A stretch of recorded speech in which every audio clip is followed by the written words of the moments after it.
اللہ تبارک تعالیٰ ارشاد فرما رہے ہیں، یہ میں لا الہ الا اللہ کے تصور سے بولتا ہوں، جو آیت الکرسی کے بعد یہ آیت ہے، آیت الکرسی کے بعد تیسرے پارے میں آیت ہے، فَمَن يَكْفُرْ بِالطَّاغُوتِ وَيُؤْمِن بِاللَّهِ فَقَدِ اسْتَمْسَكَ بِالْعُرْوَةِ الْوُثْقَىٰ لَا انفِصَامَ لَهَا وَاللَّهُ سَمِيعٌ عَلِيمٌ۔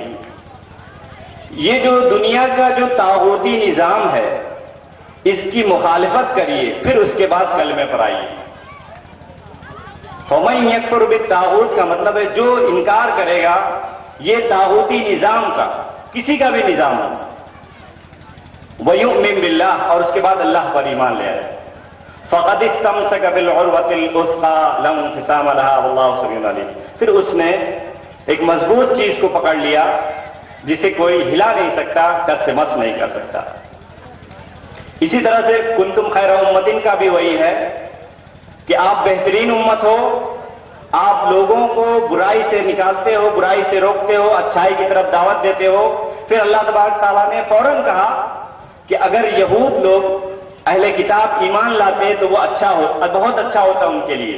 اس کا مطلب یہ ہے کہ کہیں ہم مسلمان بھی یہود و نصارہ کی طرح گمراہی کے دلدل میں نہ پھنس جائیں اور مطمئن نہ ہو جائیں، کیونکہ وہ بھی تو ایمان والے تھے، وہ مطمئن ہو گئے۔ آج ان کی کتابیں بڑے بڑے ہوٹلوں میں اور بہت زیادہ توسیع ہوتی ہیں، بہت زیادہ نشر و اشاعت ہوتی ہے، لیکن انہوں نے یہ شرط لگا لیا ہے کہ ہمیں اس کو ماننا نہیں ہے، عملی جامہ نہیں پھیلانا۔ یہی مسئلہ مسلمانوں کے ساتھ ہے۔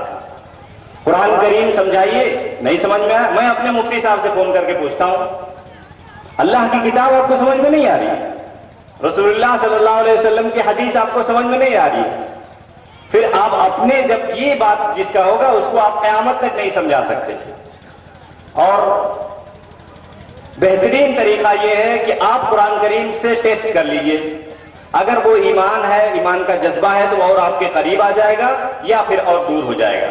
اور قرآن کریم کی آیت باضابطہ تلاوت کریے، اس کا ترجمہ کریے اور اس کی تفسیر کریے۔ ہمارے استاد، بہت سارے استاد اور معززین اور مہمان کرامی تشریف فرما ہیں۔ میں اپنی بات کو سمیٹتے ہوئے ہمارے بھائیوں سے یہ وہ کرتا ہوں، التجا کرتا ہوں، التماس کرتا ہوں کہ وہ محنت اور خلوص سے دین کا کام کریں اور مقصد سے بھٹکے نہیں، کیونکہ ایمان والوں سے بھی اللہ سبحانہ و تعالیٰ مطالبہ کر رہے ہیں، یا ایھا الذین آمنوا آمنوا۔ ایمان والوں کو ایمان لانے کی کیا ضرورت ہے؟ اس کا مطلب یہ ہے کہ تمہیں مایوسی نہ ہو، تمہیں کوئی مالی تنگی سے دشواری نہ ہو، تمہیں کوئی پریشانی سے کوئی مذبذب نہ کرے، ایمان کا ہونا بہت ضروری ہے۔ تو ایمان کی مضبوطی کے ساتھ اللہ کی کتاب اور رسول اللہ صلی اللہ علیہ وسلم کی سنت کو، جو بھی اللہ سبحانہ وتعالیٰ نے آپ کو وسائل دیے ہیں اس سے پھیلائیے۔ اللہ تبارک تعالیٰ ہم سب کو اس کام میں قبول فرمائے۔ وآخر دعوانا الحمدللہ رب العالمین۔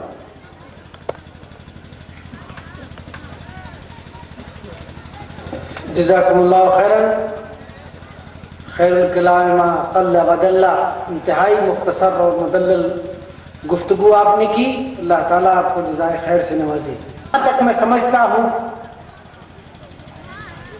قوم کے اندر، بطور خاص قوم کے نوجوانوں کے اندر تحریک پیدا کرنا ہوتا ہے۔ اجلاس کے ذریعے قومیں بیدار ہوتی ہیں، قوم کے نوجوانوں کو ہوشمند بنایا جاتا ہے، ان کو اپنے عقیدے اور آسمانی پیغام کے تئیں حساس اور باشعور بنایا جاتا ہے۔ اس مقصد کے پیش نظر اجلاس وقفے وقفے سے منعقد کیے جاتے ہیں۔ آج کے اس اجلاس میں جیسا کہ بذریعہ اشتہار آپ جانتے ہیں، ملک کی دو اہم ترین شخصیتیں بطور خاص مدعو ہیں۔ آج کے اس اجلاس کو دو اہم شخصیتیں خطاب کریں گی۔